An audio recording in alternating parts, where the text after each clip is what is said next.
주님께서 다시 이스라엘에게 진노하셔서 백성을 치시려고 다윗을 부추기셨다.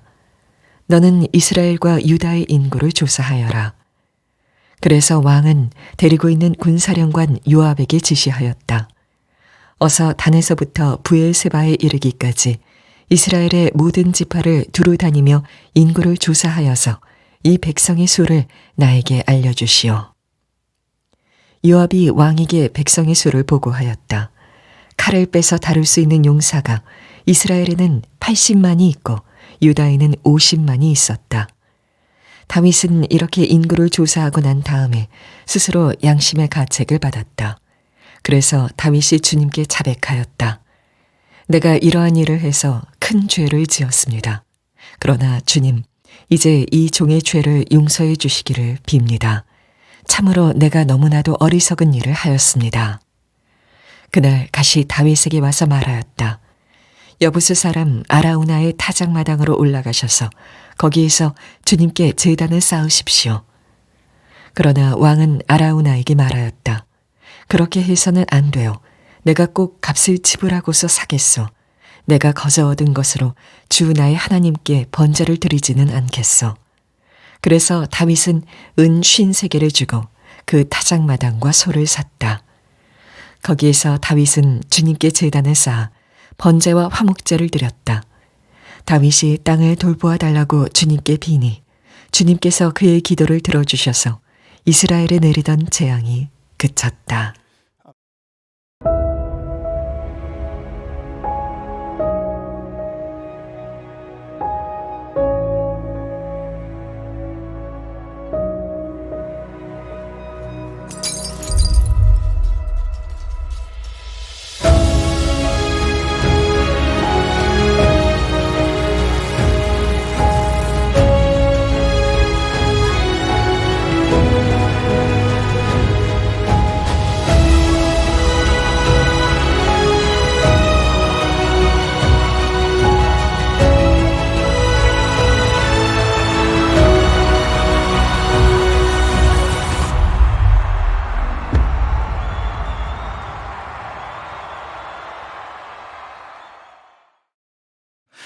사무엘하 하나님 나라를 세우는 사람 28번째입니다. 하나님의 계산법 뺄셈이 곧 덧습니다. 뺄셈이 곧 덧습니다 라는 제목의 말씀을 나누겠습니다. 지난 1년간 사무엘하를 통해 연약한 다윗을 하나님께서 사용하셔서 하나님의 나라를 어떻게 세워나가셨는지를 우리가 함께 살펴보았습니다. 지난주에는 다윗과 함께 했던 용사들을 통해 또 하나님께서 그 나라를 세워가심을 보았고, 우리도 그 하나님 나라의 기념책에 기록되리라고 하는 소망으로 하나님께서 우리를 인도해 주셨습니다. 자, 이제 이 대단원의 막을 내리는 이 마지막 장, 제가 에필로그라고 말씀을 드렸습니다. 이 마지막 몇 장들은 이 에필로그에 좀 좋은 이야기가 실리고 마무리가 되었으면 하는데, 근데 참 충격적이게도 다윗의 이 밧세바 사건에 버금가는 치명적인 죄의 사건이 등장합니다. 그것도 아주 미묘하고 현대적인 유혹인 숫자에 대한 유혹으로 넘어가는 이 다윗의 모습을 발견하게 되죠. 여러분, 대한민국은 진짜 숫자에 중독된 사회라고 해도 과언이 아닙니다. 오늘의 환율과 오늘의 주가와 아이들의 점수와 등수와 그다음에 SNS의 팔로우 수와 좋아요와 라이크와 여러 가지 숫자로 다 모든 것을 평가하는 시대가 되었죠. 그래서 이 숫자가 올라가면 내 가치도 올라가는 것 같고 떨어지면 내 가치가 내려가는 것 같은 그런 불안한 마음이 든단 말입니다. 거의 유일하게 숫자가 떨어졌을 때 좋아할 만한 것이 하나 있는데, 몸무게가 떨어지면 할렐루야, 올라가면 놀렐루야 이렇게 하면서 깜짝깜짝 놀랍니다. 몸무게를 잴 때마다. 어쨌든 이 숫자에 중독되어 있는 이 사회 속에 이 숫자의 이 기준, 어떤 수치가 되어야만 성공한 사람이다 라고 하는 것이 오늘날 이 숫자가 우상이 되었다라고 하는 것을 우리는 발견하게 되죠. 자, 오늘 이 본문의 다윗도 그런 숫자의 유혹에 결국 넘어갑니다. 자, 1, 2절에 보시면 이 요압 장군에게 이스라엘의 백성이 수를 계수하라는 명령을 내립니다. 근데 이제 단지 어떤 인구 센서스를 조사한 것이 아니라 사실상 칼을 빼어서 싸울 수 있는 용사를 카운트한 거였습니다. 다시 말해서 군사력의 구매를 측정한 것이죠. 여러분, 숫자를 센 것이 뭐 자체로 뭐 죄가 되겠습니까? 인구조사가 뭐가 죄가 되겠습니까? 제가 지난주에 건강검진을 받았는데요. 건강검진을 보면 거기도 다 숫자입니다. 콜레스테롤 수치부터 해서 몸무게, 골밀도, 뭐 혈압부터 여러 가지가 다 숫자로 나와요. 그리고 이제 그 숫자를 보면 내가 지금 건강한 상태인지 작년에 비해서 어디는 좋아졌고 어디는 나빠졌는지를 알 수가 있게 되죠. 그러니까 숫자를 체크한다는 것 중에는 나의 건강을 체크하고 어떤 조직의 건강을 체크하기 위해 숫자를 카운트할 때가 있어요. 우리 교회도 매주 체크하는 것이 뭐냐면 우리 예배 인원, 소그룹 숫자 인원, 참여 인원, 새가족 인원, 봉사자 참여 인원 뭐 이런 숫자를 계속 매주마다 통계를 냅니다. 왜냐하면 이것이 자랑하기 위함이 아니라 마치 이 병원의 이 활력 징후라고 하는 바이탈 사인, 즉 교회의 건강도를 측정하여서 혹시 우리가 지금 어디 아픈 부분이 있지 않나 알기 위해서 이것을 매주 숫자를 세고 카운트를 하는 것이죠. 여러분, 성경에는 아예 숫자를 센다라는 의미의 성경이 있습니다. 뭐죠? 민수기입니다. 영어로 numbers, 숫자를 센다라는 의미에서 numbers라고 하고 있어요. 거기에 보면 하나님께서 아예 그냥 백성들의 숫자를 세라고 말씀을 하세요. 그래서 모세가 순종하여 백성들을 다 세 본 거예요. 그랬더니 뭐 어마어마한 숫자가 나왔어요. 그래서 하나님께서 이 명령을 주신 이유가 있는데 그냥 세라고 한 것이 아니라 이유가 다 있었죠. 창세기 15장에 아브라함에게 야, 너 지금 자녀 없지? 걱정하지 마. 너의 자녀가 별과 같이 모래수와 같이 많아질 거야. 약속하셨거든요. 그러고 나서 나중에 이제 애굽의 백성들이 살고 나서 나와서 계수를 해보니까 이 인원이 뭐 수십만, 수백명 이렇게 되는 거예요. 봐라, 내가 그때 약속했던 거 나 거짓말 하지 않았어. 그게 실제야. 정말 너의 자녀들이 그렇게 많아졌잖아. 이것을 이제 보여주는 하나의 어떤 증명으로서의 인구조사였던 것이죠. 또한 뭐가 있을까요? 여러분, 또 보면 이 예수님의 비유 중에 한 마리 양을 잃어버렸대요. 여러분, 그 비유도 가만 보게 되어주면 한 마리 잃은 양 어떻게 알았을까요? 세 바퀴 때문에 아는 겁니다. 세 보니까 99마리만 있어요. 한 마리가 사라진 거예요. 안 세봤으면 모르는 겁니다. 여러분, 그거 아십니까? 제가 1부 예배, 2부 예배, 3부 예배, 4부 예배 매 예배 때마다 센다는 거를 누가 오셨나? 옆에 오늘은 왜 안 오셨을까? 왜 저번에 오늘은 안 보이실까? 성가대원 누가 빠지셨네? 어디 아프신가? 여러분, 세 봅니다. 그게 자랑하기 위함이 아니라 빠지신 분들이 왜 빠졌을까? 무슨 일이 있으신가? 알기 위해, 건강하기 위해, 그것을 위해서 이제 세는 것이죠. 그러니까 여러분, 거룩한 책임감을 가지고 세어야 된다는 거예요. 가게 하시는 분들도 마찬가지예요. 고객이 더 늘었는지 줄었는지, 수입이 더 많은지 지출이 더 많은지 세봐야 제대로 가게를 운영하지 않겠습니까? 이게 기본적인 거죠. 그러니까 숫자를 세는 건 문제가 아닌데 뭐가 문제였느냐? 숫자를 세는 동기가 문제였다는 거예요. 동기가. 이 다윗이 이제 숫자를 세라고 하니까 요압은요, 서로 잘 알아요. 서로. 다윗도 요압을 잘 알고 요압도 다윗의 마음을 잘 압니다. 다윗이 어떤 동기로 세려고 하는지를 요압이 알았어요. 왕이시여, 하나님이 축복하시면 지금보다 100배의 인구도 더 주실 수 있습니다. 그런데 왕이시여, 어찌하여 이런 일을 하시고자 하십니까? 라고 오늘 번역이 되어 있는데 개정판에는 이렇게 되어 있습니다. 그런데 내 주 왕은 어찌하여 이런 일을 기뻐하십니까? 숫자를 세서 그 많은 숫자를 자랑하는 일을 어찌하여 그렇게 기뻐하십니까? 하나님을 기뻐하는 것이 왕의 힘의 원천 아니었습니까? 이 얘기였거든요. 어느덧 이 다윗이 내 백성이 얼마나 많고 내 군사들이 얼마나 강력한지 내 힘이 얼마나 센지 그 숫자를 확인하고 싶었던 것입니다. 오늘 본문에 보면 하나님께서 뭐 그렇게 하셨다라고 되어 있지만 더 정확하게 이 역대상에 보면 사탄에 의해서 충동질을 당하게 되었다. 야, 그거 세봐. 카운트해서 자랑해봐. 여러분, 사탄이 우리에게 이렇게 충동질할 때가 있어요. 다윗이 거기에 넘어가게 된 것이죠. 여러분, 무엇이 여러분을 기쁘게 하십니까? 최근에 여러분을 정말 기쁘게 만들었던 것이 뭐예요? 통장의 계좌를 보면서 혹시 기뻐하십니까? 어떤 분들은 그것 때문에 슬퍼하신 분도 있겠지만 그 어떤 숫자가 우리를 기뻐한다고 했을 때, 기쁘게 만든다고 했을 때 또한 그 숫자 때문에 우리가 슬프게 된다고 했을 때 여러분 어느덧 그 숫자는 우리의 우상이 되는 겁니다. 이게 현대판 우상 숭배, 문화적인 우상 숭배예요. 그래서 우리는요, 어떤 숫자를 의지하면서 그것이 뭐 돈이든 어떤 세력이든 간에 우리가 이렇게 많다, 내가 이렇게 많이 가졌다, 거기에서 안전을 찾으려 하고 그게 줄어들거나 없어지면 불안에 떤다면 여러분 그것이 우리의 신이 된 겁니다. 세력을 과시하는 것, 가진 것을 과시하는 것은 여러분 그 마음의 동기가 하나님을 향한 감사가 아니라면 여러분 그것은 반드시 우상 숭배로 전락하게 되어 있다는 거예요. 그래서 하나님 외에 다른 것을 나의 안전과 나의 가치를 증명하라는 모든 시도가 될 때 이것이 바로 현대판 인구조사가 될 수 있다는 거죠. 다윗은요, 하나님을 신뢰하기보다 데이터와 군사력을 신뢰하기 시작합니다. 여러분 혹시 지금 어떤 숫자를 신뢰하십니까? 어떤 것을 여러분 의지하고 있습니까? 이 교만한 개수의 결과는 참혹했는데 이 다윗이 인구조사를 한 이후에 곧바로 양심의 가책을 느꼈어요.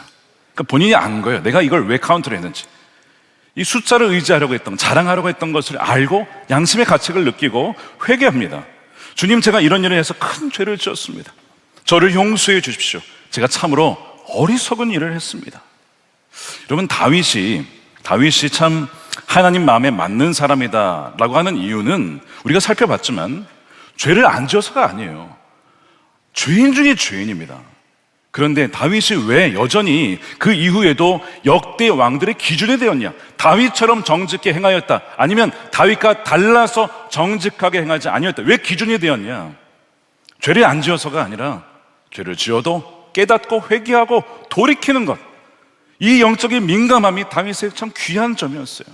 우리 모두에게 이 영적인 민감함이 있게 되기를 원합니다. 넘어질 수 있어요. 실패할 수 있어요. 근데 그게 문제가 아니라 거기에서 깨닫고 돌이킬 때 하나님은 회복의 은혜를 주신다는 거죠. 근데 하나님은 참 두려우신 분이기도 합니다. 사랑이시기도 하지만 공의로운 분이에요. 죄는 대가가 있고 죄의 삭시 있습니다.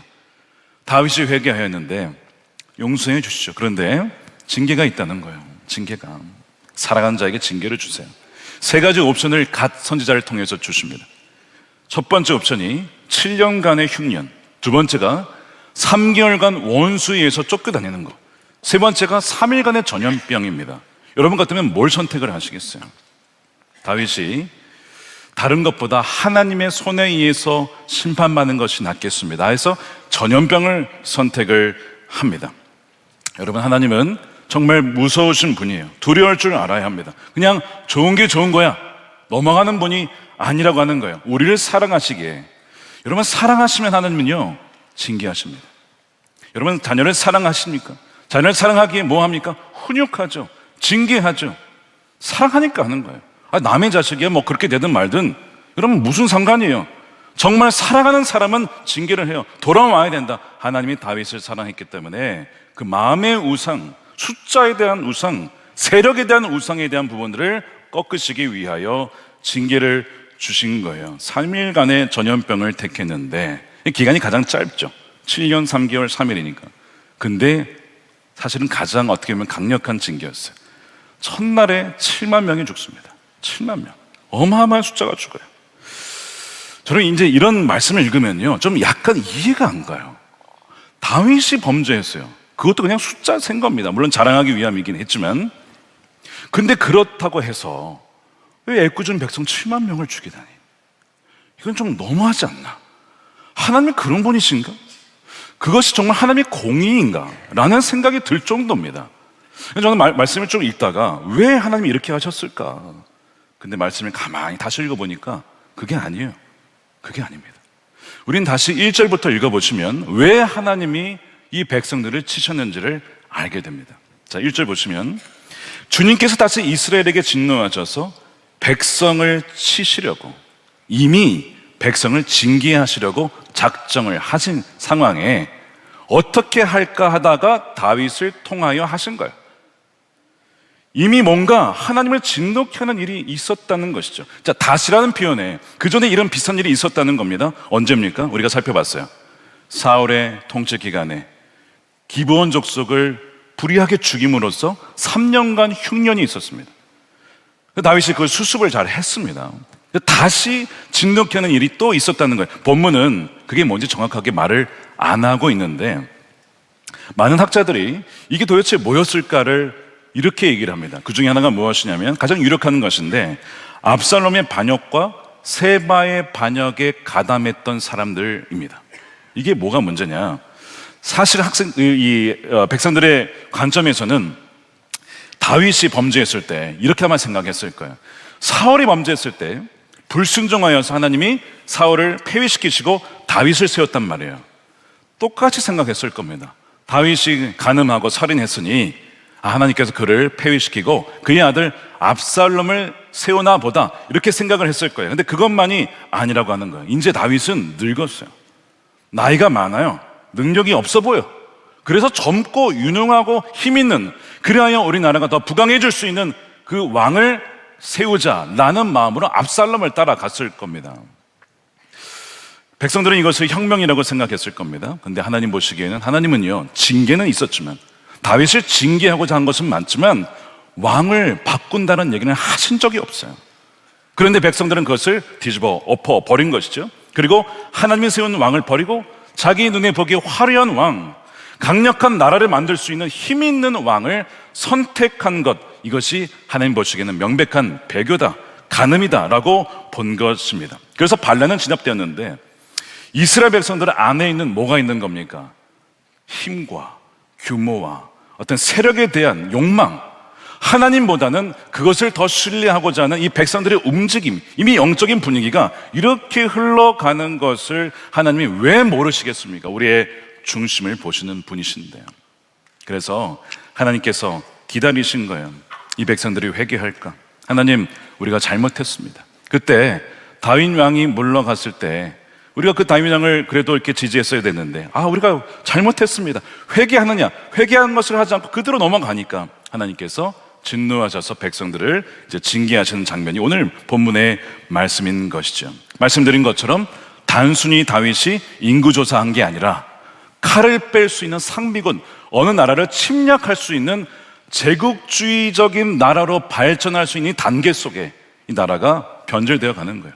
하나님께 그 전에 7만 명을 치셔서 힘을 쫙 빼게 하시는 것이죠. 그래서 그토록 그들이 의지하던 숫자를 훅 날려버리신 것입니다. 굉장히 아픈 일이에요. 그런데 이것은 이스라엘을 사랑하는 하나님의 엄중한 자비라는 것입니다. 여러분, 엄중한 자비란 말이 됩니까? 근데 엄중하지만, 그러나 이것이 자비였다는 거예요. 이것을 설명하려면 C.S. 루이스의 좀 비유를 들고 싶습니다. 우리 몸에 칼을 내는 사람이 두 사람이 있어요. 하나는 강도입니다. 칼을 찔러서 죽이는 거예요. 또 하나는 의사입니다. 근데 양쪽의 목적이 달라요. 강도는 우리를 죽이려고 칼을 찌르지만 의사는 우리 안에 있는 암덩어리와 종양을 도려내기 위해서 칼을 드는 것이죠. 마치 하나님의 징계는 그와 같다는 것입니다. 다윗과 이스라엘 안에 서서히 자라나고 있는 교만과 숫자와 세력에 대한 그 우상을 지금 도려내야만 된다라고 하는 마음으로, 마음 아프지만 지금 징계를 통하여 돌이키게 하시는 하나님의 이 엄중한 자비의 모습이었다는 것이죠. 자, 여러분들에게 그 7만 명은 무엇입니까? 통장의 잔고입니까? 그것이 주식입니까? 땅입니까?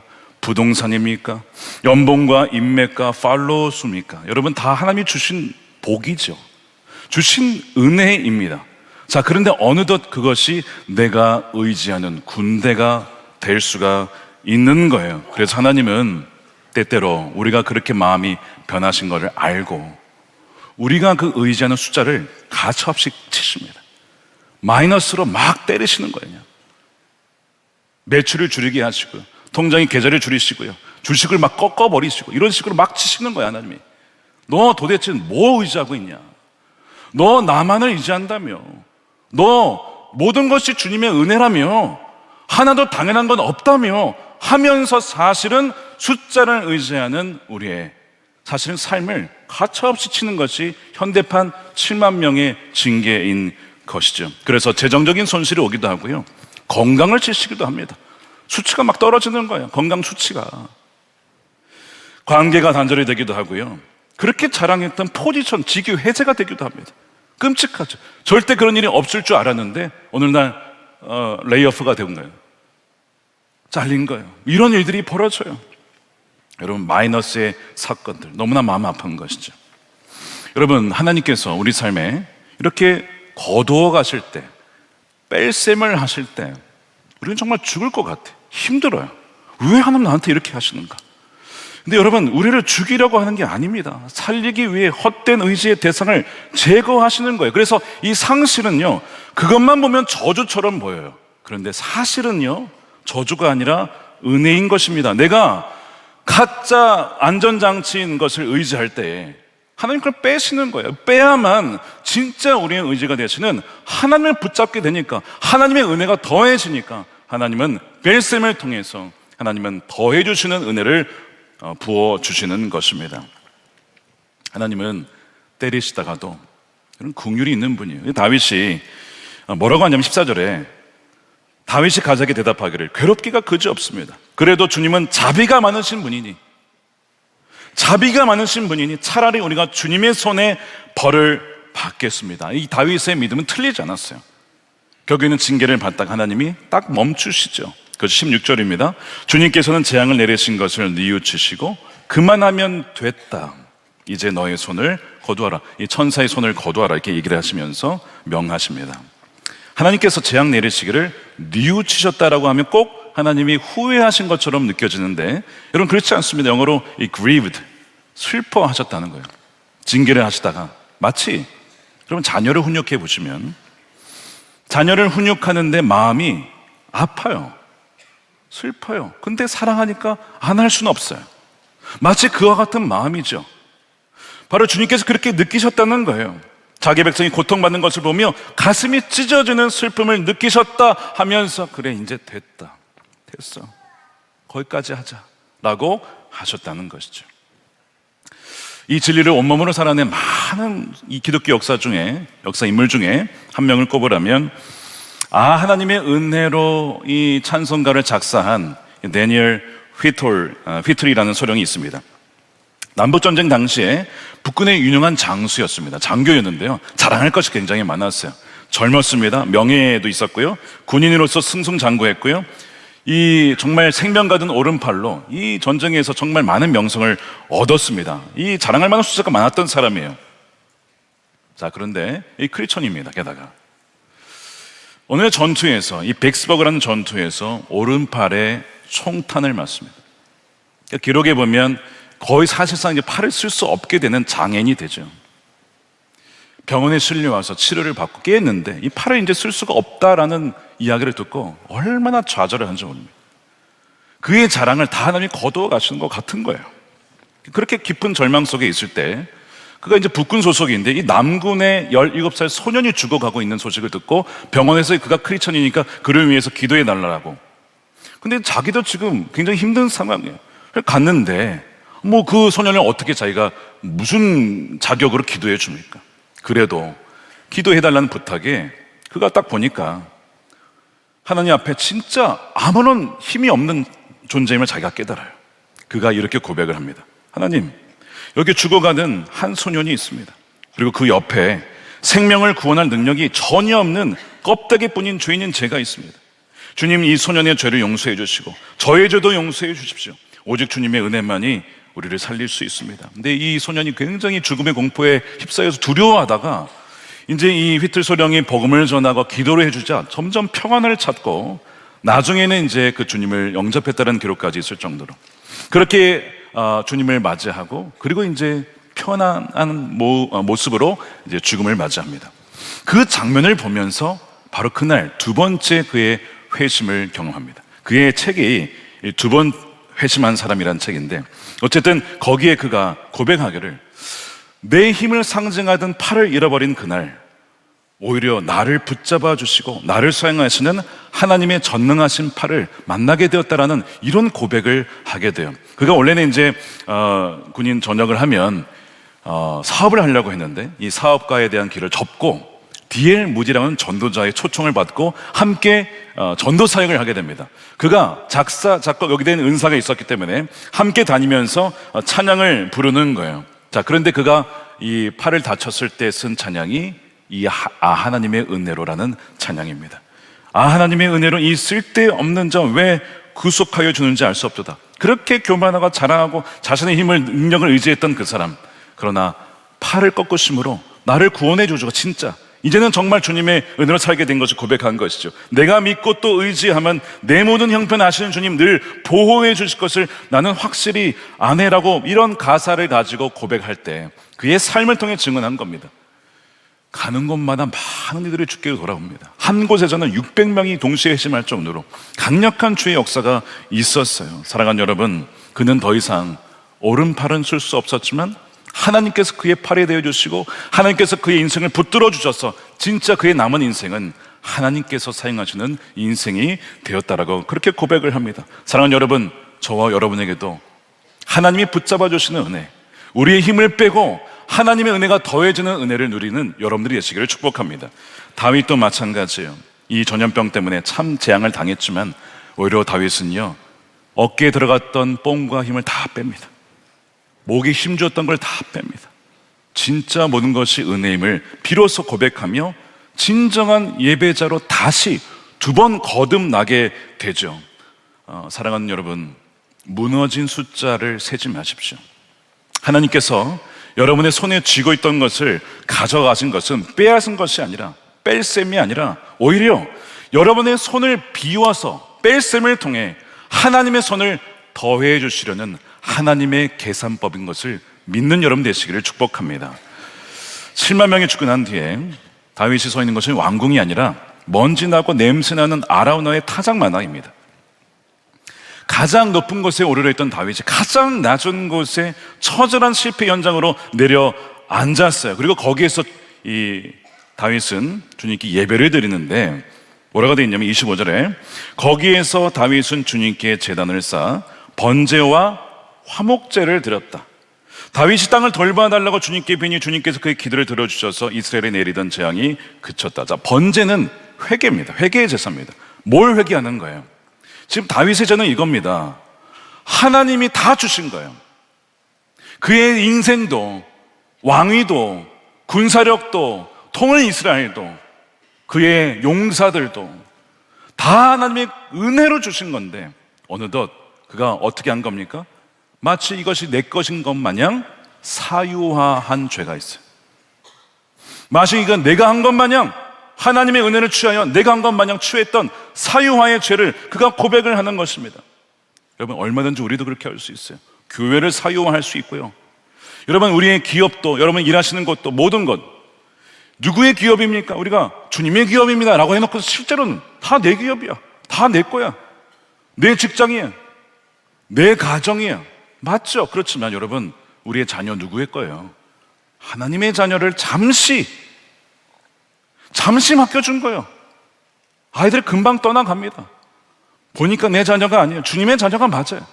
근데 마치 내 거인 것 마냥 좌지우지 하려고 했던 것들, 다 이 사유화 아닙니까? 그 죄를 지금 고백을 하고 있는 것이죠. 그러면서 두 번째 보니까 화목제. 하나님과의 관계 회복을 기뻐하는 감사제예요. 감사제를 드리고 있어요. 자, 근데 순서를 보십시오.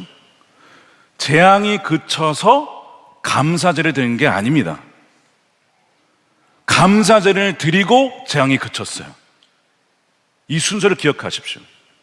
지금 다윗은요, 철저한 예배자의 모습으로 내려가서 하나님 이렇게 해주셨으니 감사합니다가 아니고, 주님 저의 죄를 용서해 주시고 이미 나에게 주신 모든 것이 하나님의 은혜임을 고백합니다. 그 모든 것이 이미 감사합니다 라고 지금 예배를 드리고 있는 거예요. 그 예배가 회복이 되니까 나중에 이 재앙이 그치더라는 거죠. 왜 하나님이 우리 인생에 뺄셈을 하십니까? 우리의 예배 회복을 위해.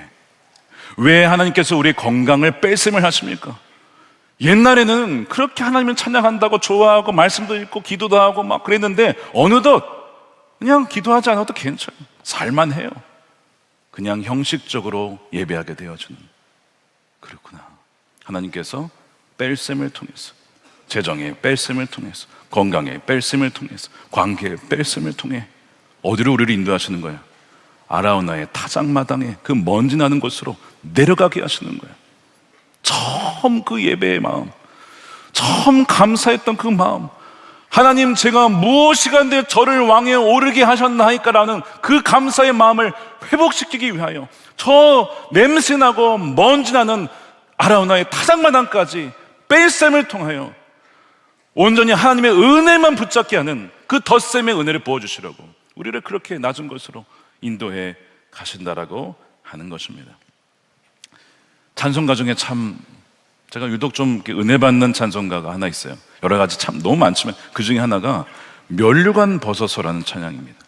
그 찬송가에 보면 면류관을 벗어 주께 드린대요. 여러분, 면류관은 야 수고하고 잘했다, 영광스러운 면류관, 의의 면류관, 생명의 면류관 다 주님이 우리에게 주시는 거예요. 근데 그 면류관을 주님께 다시 드리네. 요한계시록 4장에 나오거든요. 24장로들이 주님께 다시 드리는 거예요. 왜 드리는지 아십니까? 다시 주님이 우리에게 주신 모든 것들이 다 주님으로부터 준 거잖아요. 주님이 주신 거잖아요. 주님이 주셔서 섬길 수 있었고, 주님이 주셔서 사랑할 수 있었고, 주님이 주셔서 생명도 있는 것입니다. 모든 것이 다 주님이 주신 건데 왜 우리에게 주십니까? 주님이 받으십시오 하고 드리는 거예요. 이게 뭡니까? 내 힘을 뺀 사람, 내 힘을 뺀 사람만이 이렇게 예배할 수 있어요. 내 힘을 빼고 하나님의 은혜를 더해진 것을 경험한 사람이 부르는 찬양이 면류관 벗었어요. 저는 이 찬양을 드릴 때마다 맞습니다. 주님, 모든 것이 주님의 은혜죠. 모든 것이 주님으로부터 받죠. 여러분, 우리가 태어날 때 가지고 태어났습니까? 빈손으로 왔어요. 죽을 때도 빈손으로 가요. 다 주님이 주신 거예요. 그러니까 주님께서 뭐라고 하세요? 나눠주래요. 베풀래요. 다 마이너스거든요. 다 나눠주고 베풀면 다 마이너스잖아요. 근데 주님 뭐라고 하세요? 그게 천국에 쌓이는 거야. 더해지는 거야. 여러분, 얼마나 나누고 계십니까? 얼마나 베풀고 계십니까? 여러분들의 재정이든 시간이든 재능이든 달란트든, 나 바빠, 손해야, 나 그럴 시간 없어, 나 그럴 재정 없어, 손해인 것 같지만 아니라니까요. 그 뺄셈이 사실은 덧셈이라고요. 덧셈. 다윗이 아라우나 타작마당에서 그걸 깨닫고 주님께 예배하게 된 것입니다. 부끄럽고 좀 조심스럽지만 저희 좀 고백을 좀 나누고자 합니다. 2013년 이민교회를 섬길 때 그 교회가 이제 2번 연속 어려운 일을 겪으면서 교회가 무너졌어요. 교회를 문을 닫겠다는 걸 결국 이제 그 교회 장로님이 막 감리사님께서 부탁을 해가지고 닫지는 않았어요. 근데 예배를 갔더니 저희 가족을 빼고 예배 인원이 15명이 안 됐거든요. 제적에는 아직 있어요. 제적에는 아직 사람들이 있는데 안 나오시는 거예요. 그래서 이제 주님 앞에 정말 겸손한 마음으로, 주님, 저는 아무것도 할 수 없습니다. 그렇게 저와 아내가 함께 기도하며 예배하며 예배를 회복했는데, 재단을 쌓아가는데 1년 지나니까 한 60명, 2년쯤 되니까 거의 8, 90명, 2년 반 넘어갔을 때가 이제 한 110명 회복을 했어요. 굉장히 빠른 시간에 회복을 했습니다. 하나님이 놀라운 은혜였죠. 이 소문이 퍼져나갔어요. 아니, 한인 인구가 4,000명도 안 됐는데 금세 회복을 했네. 그래서 소문이 나가지고 무슨 일이 있었냐면, 제가 그 교회 가기 이전에 섬겼던 미국 교회가 미국에서 가장 큰 감리교회인데 거기에서 취재를 오겠대요. 왜 취재를 오냐 했더니 그 담임 목사님이 성령 25주년이라 하나님께 감사하는 마음으로 그 교회 출신 목회자들의 이야기를 담아내고 싶다는 거예요. 한동안 고민을 하다가 할까 말까 그러다가 그냥 하나님의 은혜를 드러내는 것이니까 하자. 그래서 이제 취재를 했습니다. 그 내용이 그 교회에서만 보여진 게 아니라 연예의 소식지에 다 나왔어요. 연예 한 1,000몇 개의 교회가 되거든요. 그 교회 다 우리 교회 소식이 알려지게 된 겁니다. 그 이민교회 소식이. 그러면서 참 하나님 은혜에 감사하다, 저희 교회 성도님들도 참 자랑스러워 하시고, 그때 당시에 그런 시기를 2015년 가을에 그렇게 보냈어요. 그리고 이제 그 다음에 4년 차가 되었습니다. 그게 2016년인데 그때부터 출석 인원이 줄기 시작하는 거예요. 10%씩 빠져요. 20% 빠져요. 왜냐? 성도님들이 싸우시기 시작하더니 토라져서 나가시는 거예요. 저 사람이 있으면 난 예배 안 오겠다, 이런 식으로.